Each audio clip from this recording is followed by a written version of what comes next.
जय माता दी, जय मां कामाख्या, देव राधा ट्रस्ट, सत्यवाणी चैनल। ओम श्रीमन महागणाधिपते नमः। ओम उमा महेश्वराभ्यो नमः। ओम शचि पुरंदराभ्यो नमः। ओम वाणी हिरण्यगर्भाभ्यो नमः। ओम लक्ष्मी नारायणाभ्यो नमः। ओम कुल देवताभ्यो नमः। ओम इष्ट देवताभ्यो नमः। ओम ग्राम देवताभ्यो नमः। ओम स्थान देवताभ्यो नमः। ओम स्थापित देवताभ्यो नमः। ओम सर्वेभ्यो देवेभ्यो नमः। ओम सर्वेभ्यो तीर्थेभ्यो नमः। ओम सर्वेभ्यो ब्राह्मणेभ्यो नमः। ओम सर्वेभ्यो ऋषिभ्यो नमः। ओम सर्वेभ्यो सिद्धाय नमः। ओम नवग्रह देवताभ्यो नमः। ओम वास्तु देवताभ्यो नमः। ओम गुरुभ्यो नमः। ओम मातपितृचन कमलेभ्यो नमः। ओम पितृभ्यो नमः। ओम चतुष्षष्टि योगिनी देवेभ्यो नमः। ओम षोडश मातृका देवेभ्यो नमः। ओम सप्तघत मातृका देवेभ्यो नमः। ओम सप्त सागरेभ्यो नमः। ओम सप्त नदीभ्यो नमः। ओम छम क्षेत्रपालाय नमः। ओम बम भैरवाय नमः। ओम क्रीम कालिकाय नमः। हम हनुमते नमः। ओम क्लीम कृष्णाय नमः। ओम नमो भगवते वासुदेवाय।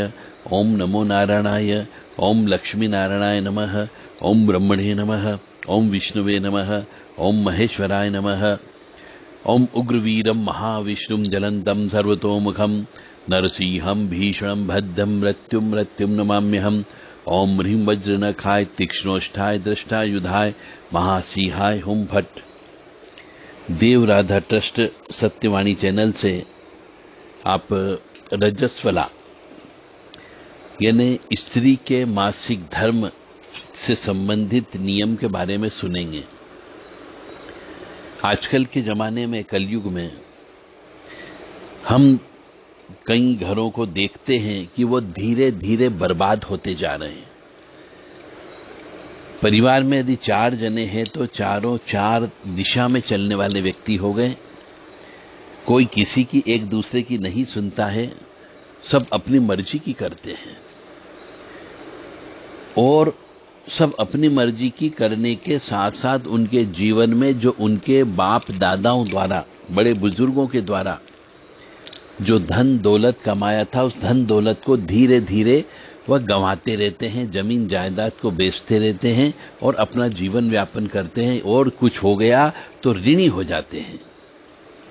इसके पीछे का एकमात्र कारण जो वर्तमान में नजर आता है वह है कि आधुनिक घरों में, जो बड़े बड़े शहर हो गए हैं, जहां पे छोटे छोटे फ्लैट सिस्टम हो गया है, छोटे छोटे मकान का सिस्टम हो गया है, LIG सिस्टम हो गया है, यानी कि जिसमें एक रूम किचन लेड बाथ, ऐसी जगह पर मासिक धर्म यानी स्त्री के अशुद्ध अवस्था, जिसको रजस्वला भी कहा जाता है, उस अवस्था के नियमों का पालन नहीं करना, ये हिंदू सनातन धर्म की रीढ़ की हड्डी है। जिस घर में इस नियम का पालन नहीं होता है, उस घर में ये मान करके चलें कि धीरे धीरे वह पूरा घर तबाह हो जाता है और परिवार तबाह हो जाता है। बहुत से मनुष्यों को मालूम नहीं, चाहे वो किसी भी जाति समाज के हो, पहले सब कुछ होता था, परंतु अभी वर्तमान अवस्था में छोटे घरों में रहने की वजह से ये मासिक धर्म के, स्त्री के रजस्वला अवस्था में रहते हुए जो नियम होते थे, उन नियमों का पालन करना बंद कर दिया गया। और आजकल की महिलाएं भी बहुत ज्यादा पढ़ी लिखी हो गई है। वह पढ़ी लिखी होने की वजह से भी, सर्विस करने की वजह से भी उन्होंने इस नियम का पालन करना बंद कर दिया है। इसका प्रभाव संपूर्ण परिवार पर पड़ता है। वो ये नहीं जानते कि उनको ये कष्ट की प्राप्ति क्यों हो रही है, किस वजह से हो रही है, क्यों अचानक लाइलाज बीमारी लग गई है, क्यों अचानक कैंसर हो जाता है, क्यों अचानक शुगर हो जाती है और भयंकर शुगर बढ़ जाती है और मृत्यु तुल्य कष्ट की प्राप्ति होती है। कई बार किडनी फेल हो जाती है, कई बार आंखों की रोशनी चली जाती है।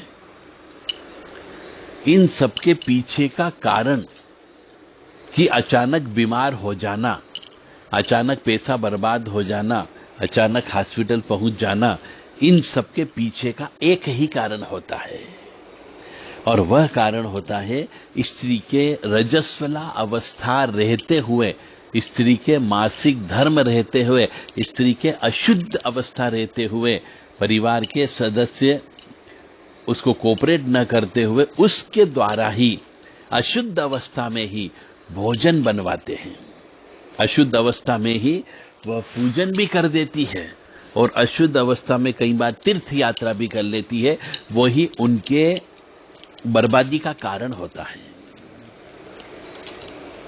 जो कि आजकल मानना बंद कर दिया गया है। कई जगह शास्त्र में भी लिखा हुआ है और विशेष तौर से गरुड़ पुराण में अवश्य लिखा हुआ है कि रजो दर्शन से लेकर 3 रात्रि रात दिन तक स्त्री अस्पर्श रहती है। यानी स्त्री को कोई भी हो, चाहे वो बेटी हो, बहू हो, पत्नी हो, उसे छूना भी नहीं चाहिए, ऐसा शास्त्र कहता है। और आज के जमाने में तो एक ही बिस्तर पर सोते हैं, साथ साथ सोते उठते बैठते हैं, घुमाने फिराने लेकर के जाते हैं। तो ये एक तरीके से शास्त्र विरुद्ध कार्य जब करते हैं तो निश्चित तौर से जब अधर्म का काम होगा तो ये मान करके चले कष्ट की प्राप्ति अवश्य होगी। ऋतु काल के प्रथम दिन अर्थात जिस दिन रजस्त्राव प्रारंभ होता है वह स्त्री चांडाली कहलाती है। ये मैं नहीं कह रहा हूं, यह शास्त्र कहता है। दूसरे दिन ब्रह्मघातिनी और तीसरे दिन रजकी कहलाती है। ये शब्द जो है संस्कृत के शब्द हैं। और चौथे दिन स्नान के अनंतर वह पति के लिए शुद्ध होती है। देव कार्य तथा पितृ कार्य के लिए तो 5वें दिन ही शुद्ध होती है, ऐसा शास्त्र कहता है। और एक नहीं, कई जगह बताया गया है। इसमें पाराशर स्मृति में भी लिखा गया है, अत्रि स्मृति में भी लिखा गया है, अंगीर स्मृति में भी लिखा गया है और आपस्त स्मृति में भी लिखा गया है कि प्रथमे हानि चांडाली, द्वितीय ब्रह्मघातिनी, तृतीय रजकी, प्रोक्ता चतुर्थे हनि शुद्ध्यर्थी।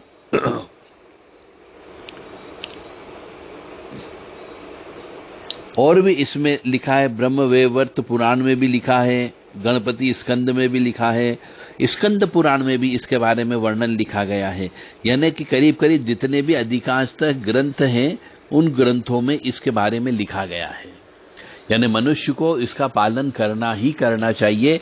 यदि नहीं करता है तो धीरे धीरे घर बर्बाद हो जाता है। मतलब यह कह सकते हैं कि यह धीमा जहर है एक तरीके से, जो मनुष्य को पता ही नहीं चलता कि हमारे घर में ये कष्ट क्यों आ रहे हैं, हमारा बिजनेस धंधा पानी धीरे धीरे चलते चलते बंद क्यों हो गया, अचानक हानि क्यों हो गई, या फिर अचानक बीमारी क्यों लग गई, अचानक किसी जवान व्यक्ति की मौत क्यों हो गई। इन सब के पीछे का कारण यह था, बच्चा बहुत प्रयास करता है, पढ़ता लिखता है, परंतु पास भी हो जाता है, परंतु उसका प्रतिस्पर्धा में वो नुकसान उठाता है, यानी उसका नंबर नहीं आता है। मेहनत करने के बाद भी फल की प्राप्ति नहीं होती है, क्योंकि कुल देवी देवता और इष्ट देवता और पितृ देवता सब नाराज रहते हैं। हिंदू सनातन धर्म में कोई व्यक्ति माने या न माने, कुल देवता अवश्य होते हैं, कुल देवी भी अवश्य होती है, पितृ देवता भी होते ही होते हैं, और यदि व्यक्ति पूजा पाठ करता है तो उसके इष्ट देवता भी होते हैं। यदि मनुष्य रजस्वला यानी मासिक धर्म यानी स्त्री की अशुद्धता, इसके नियम का पालन नहीं करता हो, जिस घर में नहीं होता हो उस घर के अंदर ये चारों का श्राप लगता है। गुरु दोष लगता है, और इससे मिटाने के लिए ऋषि पंचमी का व्रत किया जाता है। परंतु आज के जमाने में मनुष्य जानता ही नहीं, क्योंकि स्त्री जो है इंग्लिश मीडियम से पढ़ लिख गई है, ज्यादा पढ़ लिख गई है, वह उसमें स्त्रीत्व के गुण धीरे धीरे समाप्त हो गए हैं। उसने बाल कटा लिए हैं, उसने बिंदी लगाना बंद कर दी है, उसने मांग भरना बंद कर दी है, उसने पायल पहनना बंद कर दिया है, उसने बिछियां पहनना बंद कर दिया है, मंगलसूत्र पहनना बंद कर दिया है, हाथों में चूड़ियां पहनना बंद कर दी है। तो ये ऋषि दोष लगता ही लगता है। उसने अपनी स्त्रीत्व शक्ति को समाप्त करके पुरुषत्व शक्ति को स्वीकार कर लिया है। इस वजह से भी आज के जमाने की स्त्रियां बीमार ज्यादा रहती है, कष्टमय स्थिति उनकी ज्यादा होती है। हो सकता है आपको धन दौलत की वजह से, दिखावटी धन दौलत की वजह से आपको सुखी दिखे, परंतु उसके अंदर की अंतरात्मा में यदि आप झांक करके देखेंगे तो वह फूट फूट करके रोने लगते हैं कि उनको ये कष्ट क्यों आ रहा है, क्यों बेटा हमारी बात नहीं सुनता, क्यों बहू हमारी बात नहीं सुनती। इसके पीछे का कारण ही यही होता है कि आपने अपने जीवन में अशुद्ध भोजन जब किसी लड़के को खिलाया है, अशुद्ध भोजन जब अपने पति को खिलाया है, तो उनका दिमाग तो भ्रष्ट होगा ही होगा, क्योंकि दिमाग भी अशुद्ध होता है। और ऐसे घरों में धर्म कर्म का पूजा पाठ नहीं होती है, जहां पर रजस्वला के नियमों का पालन नहीं होता है, क्योंकि गंदी नामक चीज लग जाती है और वह धीरे धीरे जैसे लकड़ी में घुन लग जाता है, वैसे ही वो परिवार को धीरे धीरे समय समय के चलते चलते मध्यम मध्यम गति से, शनै शनै गति से उसको खा जाती है। और जब पता लगता है तब तक बहुत देर हो चुकी होती है। फिर हर साल एक न एक व्यक्ति की मृत्यु होने लगती है। फिर आप सोचते हो कि किसी तांत्रिक ने कोई क्रिया कर दी होगी, किसी पड़ोसी ने क्रिया करवा दी होगी, किसी परिवार के सदस्यों ने क्रिया करवा दी होगी। कोई भी व्यक्ति आपको यह बताने को तैयार नहीं होगा कि यह केवल और केवल रजस्वला के नियमों का पालन नहीं करने से हुआ है, क्योंकि आपने अपने जीवन काल में अपने लड़के, अपने पत्नी को अशुद्ध भोजन कराया है।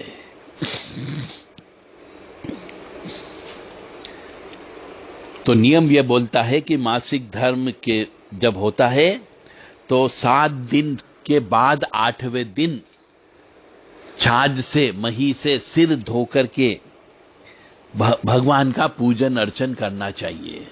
पर आजकल की स्त्रियां तीसरे चौथे दिन से ही पूजा पाठ करने लग जाती है, हवन पे बैठने लग जाती है। वह भी उनके पाप कर्मों को बढ़ाती है, और फिर जब उनके समय अनुसार, ग्रह नक्षत्र के अनुसार पाप निकलने का समय आता है पिछले जन्म के, तो उसके साथ ये पाप कर्म और बढ़ जाते हैं और कष्ट की प्राप्ति ज्यादा होती है। फिर वो कहते हैं कि हम जितना पूजन करते हैं उतना हमें कष्ट की प्राप्ति ज्यादा होती है, इसलिए हमने पूजन करना ही बंद कर दिया। तो इसलिए नियम यह बोलता है, शास्त्र का नियम, कि मासिक धर्म के 7 दिन के बाद ही माताएं बहनें भगवान का पूजन इत्यादि कर सकती है। और अगर उस पीरियड में भी पूजन अर्चन करती है, नहीं मानती है, तो क्या नुकसान होता है? तो नुकसान मैंने सब गिना दिए हैं कि लाइलाज बीमारियां लग जाती है, धीरे धीरे पैसा बर्बाद होने लगता है, लड़का लड़की और पति उस स्त्री की बात नहीं सुनता है और उसे तरह तरह से ईश्वर यातनाएं देता है। अब यातना देने के तो 1000 तरीके होते हैं।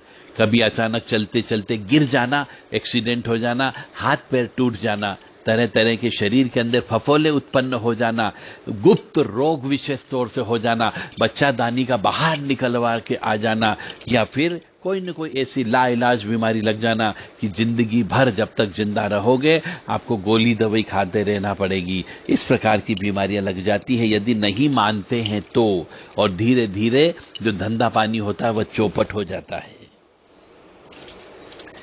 वर्तमान में इन्हीं नियमों का पालन महिलाएं नहीं करने के कारण बहुत सी देव प्रतिमा, यानी जो मंदिरों में जो स्थापना होती है देवी देवताओं की, उनका शक्ति का जो मूल तत्व है वो छोड़ चुके हैं।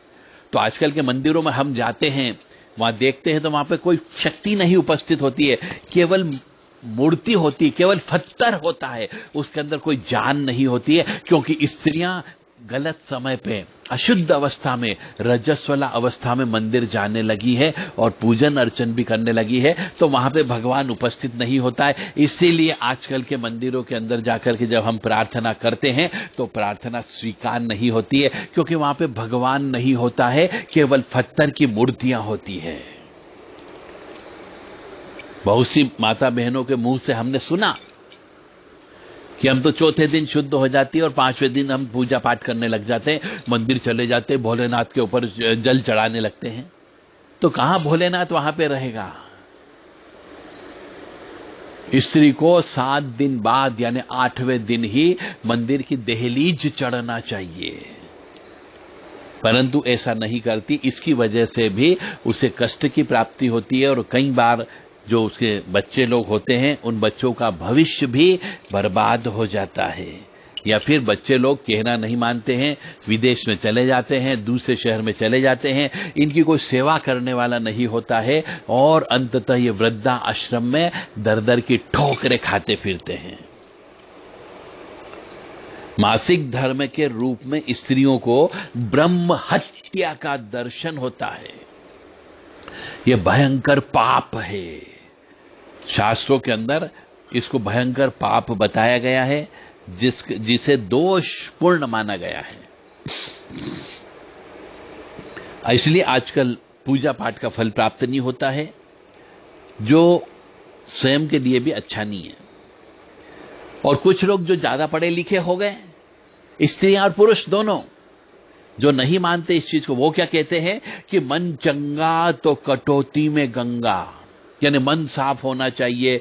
पूजा पाठ से क्या होता है, क्या मासिक धर्म के नियम का पालन करने से क्या होता है? तो मनुष्य, वो ये कहते हैं कि मनुष्य तो जन्मजात ही अशुद्ध है।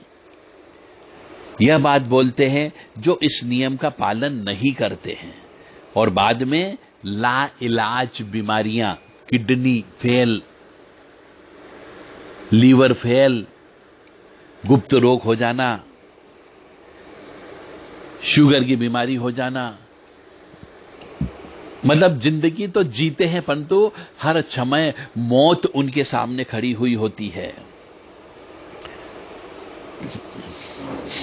मन के हीन करब के नंगा, वो नर कहे कटौती में गंगा। कुछ व्यक्ति ऐसे भी होते हैं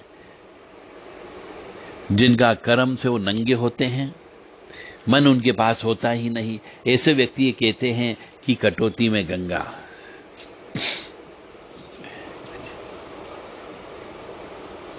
और आजकल के जमाने की जो कलयुग चल रहा है, इस कलयुग में कुछ स्त्रियां भागवत प्रवचन करने लग गई है और उनकी भागवत प्रवचन की तारीख 6 महीने पहले, 8 महीने पहले, 1 साल पहले ही बुक हो जाती है। उसी हिसाब से ब्रोचर छपते हैं, पंपलेट छपते हैं, विज्ञापन होता है और उन स्त्रियों को मालूम नहीं होता है कि वह उस दिन मासिक धर्म से होगी या नहीं होगी। और वो फिर उस व्यास गद्दी पर भी बैठते हैं जिसका बैठने का अधिकार नहीं है। तो वह स्त्रियां भी भयंकर पैसे के लालच में पाप कर्म करती है। शास्त्र भी कहता है कि स्त्रियों को व्यास गद्दी पर नहीं बैठना चाहिए, भागवत प्रवचन नहीं करना चाहिए। पर यदि वो करती है, शास्त्र के विरुद्ध कार्य करती है, तो निश्चित तौर से आगे पीछे कष्ट की प्राप्ति अवश्य होगी।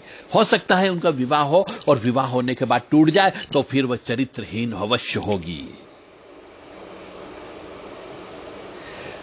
प्रथमे दिने चंडाली, द्वितीय ब्रह्म घातिनी, तृतीय रजकी, प्रोक्ता चतुर्थी हनि सुदेती। ये साफ साफ शास्त्र में लिखा हुआ है। फिर भी सभी कार्य रसोई एवं देव पूजन 7वें दिन ही करना श्रेष्ठ है, ऐसा शास्त्र कहता है। चौथे दिन सर धोने के बाद गृह कार्य कर सकती है, यानी 3 दिन तक तो गृह कार्य भी वर्जित होता है। अब गृह कार्य का मतलब हो गया झाड़ू पोंछा लगाना, बर्तन साफ करना, कपड़ों के भी हाथ नहीं लगाया जाता है, बिस्तर के भी हाथ नहीं लगाया जाता है, यह गृह कार्य कहा जाता है। घर के अंदर घुमा फिरा भी नहीं जाता है। तो चौथे दिन सर धोने के बाद गृह कार्य कर सकती है। 3 दिन तक तो ये झाड़ू के भी हाथ नहीं लगाना चाहिए, क्योंकि हमारे इसमें झाड़ू जो होती है इसको लक्ष्मी का प्रतीक माना गया है। और रसोई घर जो होता है जहां पे लक्ष्मी जी और मां अन्नपूर्णा का वास होता है। ओम श्रीम ह्रीम ह्रीम क्लीम लम अन्नपूर्णा भवान्ये नमो नमः। ओम श्रीम ह्रीम श्रीम कमले कमलालय प्रसीद प्रसीद श्रीम ह्रीम श्रीम ओम महालक्ष्मी नमो नमः।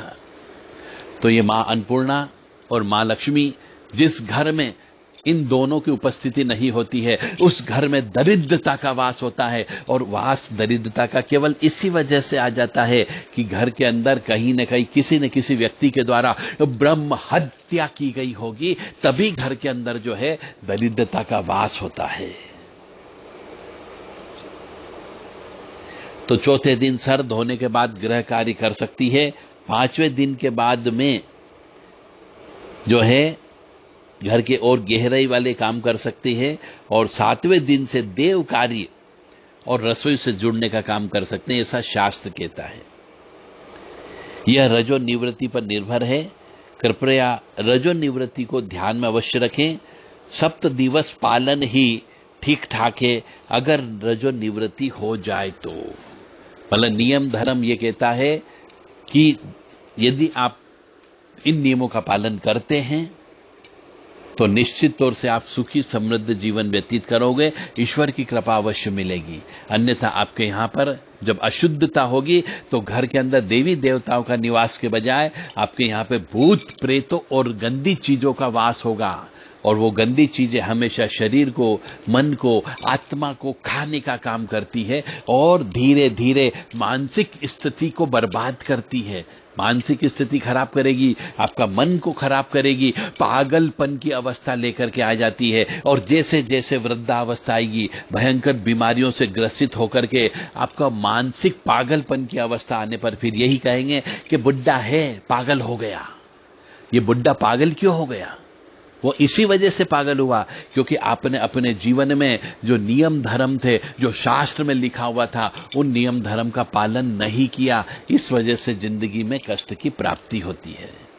मानो या न मानो, यह सत्य है। जय माता दी, जय मां कामाख्या। योनि मातृ शरीराय कुंजवासिनी कामदा रजस्वला महातेजा कामाक्षी ध्यायताम सदा काम प्रिया कामरता कामा काम स्वरूपिणी कामिनी कामिनी काम्या कामुका कामचारिणी काम बीज इच्छता काम पीठ निवासिनी कामदा कामहा काली कपाली करालिका काली काली महाकाली काली के पापनाशिनी खड़ग हस्ते मुंड हस्ते काली काली नमस्तुते। ओम महेशानी महामाये चामुंडे मुंडमालिनी आयु आरोग्य ऐश्वर्य देही में देवी परमेश्वरी।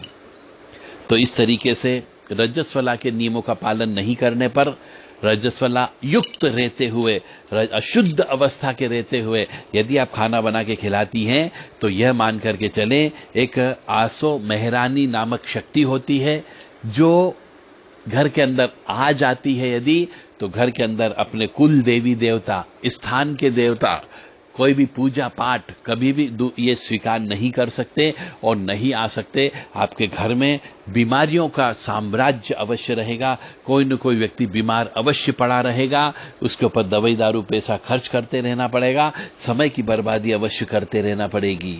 तो जिन घरों के अंदर क्लेश होता है, अशांति होती है, जिन घरों में दरिद्रता का वास होता है, जिन घरों में बीमारियां होती है और जिन घरों के अंदर न तो सुख होता है न शांति होती है, और इसका मतलब कहीं न कहीं पे मासिक धर्म के नियमों का पालन करने में चूक कर रहे हैं। उसके नियमों को गरुड़ पुराण में अच्छे से समझाया गया है, शिव पुराण में अच्छे से समझाया गया है। आप इन दोनों पुराणों को पहले अच्छे से पढ़ लें और उसके बाद में अपनी दिनचर्या को प्रारंभ करना चाहिए। जय माता दी, जय मां कामाख्या।